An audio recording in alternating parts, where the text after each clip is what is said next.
Já voltamos aqui a falar do tema de hoje. Agora é Momento Jurídico com o doutor Eduardo Berbigier. Doutor, sempre um prazer recebê-lo aqui com tantas informações que nos ajudam aí a entender um pouco esse juridiquês, esse mundo tão difícil. O senhor sempre nos traz de uma forma clara, objetiva.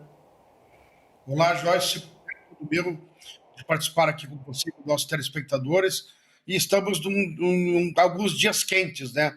Muitas informações aí para o nosso telespectador.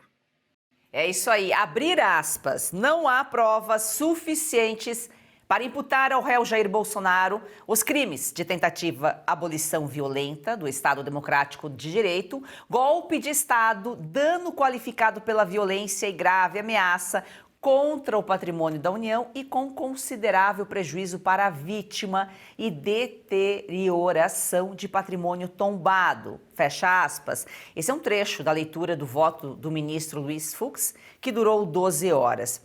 Doutor, alguns juristas se surpreenderam, mas você já havia falado aqui na semana passada que não seria surpresa o voto de Fux, né?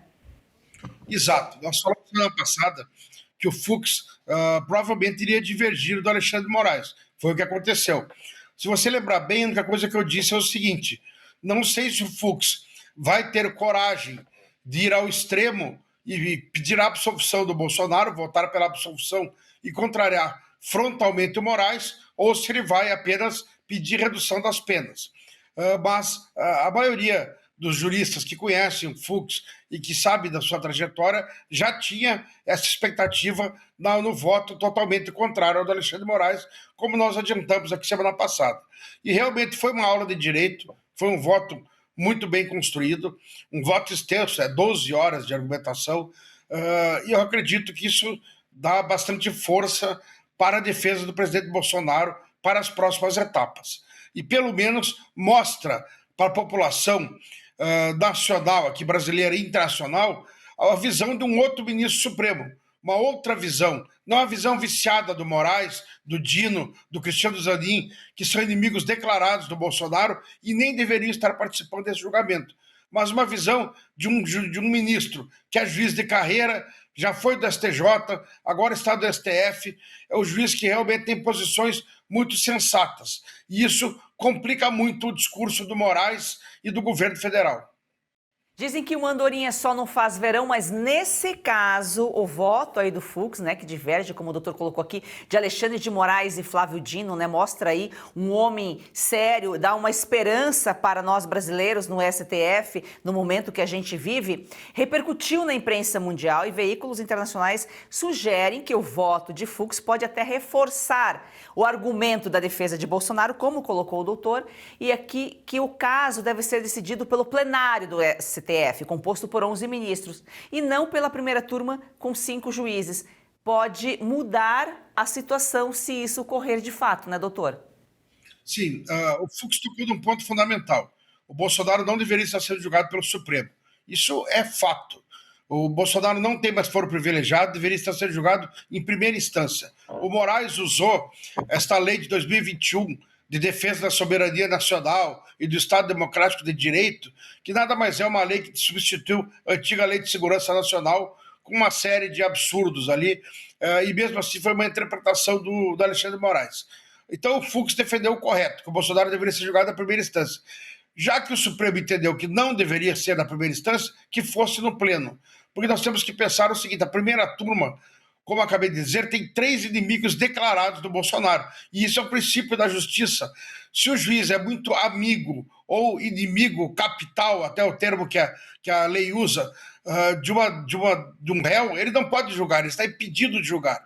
Então nós temos, dos 5 da primeira turma, 3 estariam impedidos de julgar o Bolsonaro, que é uma vergonha. Mas estão levando a cabo isso. E o que acontece? Esse voto divergente do Fux faz com que caiba um recurso para a defesa do Bolsonaro para levar isso para o plenário. Claro que o recurso tem que ser admitido, tem uma série de trâmites, mas existe essa possibilidade, além de reforçar o movimento para a anistia do Bolsonaro, que, na minha opinião, é o único caminho que ele tem agora. Veja só, né, doutor, essa semana começou aí com um desentendimento justamente entre Moraes, Dino e Fux. E o que mostra que um não respeita o outro. O Fux, justamente, ele foi contra a intervenção do Dino no voto de Moraes, porque eles haviam combinado antes de que não haveria intervenção nos votos um do outro. Ou seja, combinaram nessa linha, andaram um pouquinho, chegaram lá e fizeram tudo diferente. E os dois lá, Flávio e Alexandre, se achando no direito, na moral de fazerem o que bem entenderem. Não há respeito nem entre eles, né? Eles combinam uma coisa, fazem outra, mas o Fux, pelo menos, mostrou que tem caráter, que tem perseverança e coragem, né? Porque ele já questionou já se desentenderam, justamente porque ele questionou o combinado que não ocorreu, e aí o voto dele veio para justificar aí que ele se manteve firme, não se deixou levar pelos outros ministros, né? A sessão Suprema tem sido absurdas. Nós vimos, há não muito tempo atrás, o Barroso chamar o Gilmar Mendes de quadrilheiro, né? Dizer que ele usava capangas do Mato Grosso, quer dizer, falta de respeito total, né? E o Fux abriu essa divergência. E por que eu disse anteriormente que a única saída para o Bolsonaro é a anistia? Infelizmente, os ministros supremos se manifestam antes, né? O que não deveriam ouvir as provas, se manifestaram nos autos, mas nós já sabemos a posição de todos. E se o julgamento for para o pleno, o Bolsonaro deve ter votos favoráveis do André Mendonça e do Cássio dos Desmarques. Então, ficaria 7-3, né? Por que 7-3? São 11 ministros, mas o presidente só vota em caso de empate. Então, provavelmente, a sorte do Bolsonaro já está definida. Ele vai ser condenado por maioria, o que para ele é bom, porque antes esperava-se unanimidade, né? E isso vai reforçar o discurso perante a sociedade e perante a comunidade internacional, porque são outros 3 ministros supremos mostrando as falhas do processo. Espero que os outros 2 não nos decepcionem e acompanhem as posições que eles têm manifestado ultimamente. Então, isso fortalece o processo de anistia, que, na minha opinião, é a única saída para o Bolsonaro. Ter a anistia aprovada pelo Congresso, e sabemos já que o Supremo vai derrubar a anistia, porque, como eu disse, é um absurdo, mas o Supremo, antes de ter qualquer processo, antes da lei ser totalmente promulgada, ser escrita, já se manifestando pela derrubada da anistia, é uma vergonha. Depois, se isso acontecer, aí resta saber como como vão ser os próximos desdobramentos. Se for um outro governo, o governo do Tarcísio ou de alguém de direita, ou se permanecer o governo do Lula, as possibilidades são diferentes, né? Se entrar o governo de direita, provavelmente deve haver um embate com o Supremo Tribunal Federal para que a anistia seja confirmada. Doutor Eduardo Berbigier, momento oportuno para relembrarmos Teori Zavascki, ministro relator da Lava Jato. O Zavascki morreu em um acidente aéreo em 2017, quando a operação estava no auge. Em seu lugar, para lembrar, deixar claro, entrou Alexandre de Moraes. Teori era tido como discreto e muito respeitado, né, doutor? A Teori, eu tive a oportunidade de participar, fazer sustentações orais em vários julgamentos com ele, desde o TRF da 4ª Região, porque eu advogava do Rio Grande do Sul, do Brasil inteiro, mas mais do Rio Grande do Sul, com sede do Rio Grande do Sul, e o Teori começou. Ele teve, claro, tinha uma carreira anterior, foi procurador do Banco Central, mas ele foi desembargador muito importante na 4ª Região, depois foi para o STJ e terminou no Supremo. Um juiz de carreira, assim como o Fux, muito técnico, ponderado.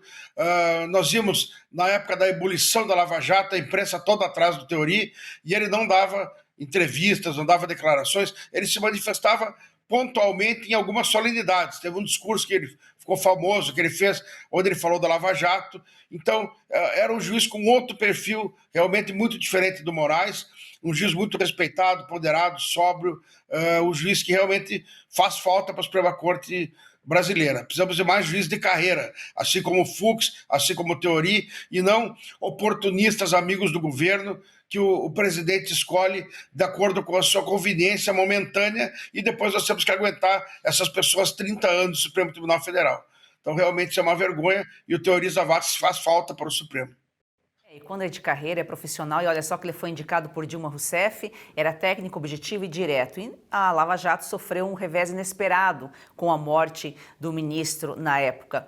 Doutor Berbigê, muito obrigada pela sua participação aqui. Na semana que vem a gente volta aí para ver no que deu esse julgamento todo e com mais notícias. A semana que vem vamos ter provavelmente já a fixação das penas, talvez, e os votos de todos os ministros da primeira turma. Vai ser interessante. Vamos ficar atentos. Eu que agradeço. Obrigado a você, aos nossos telespectadores, e tenha um ótimo final de semana.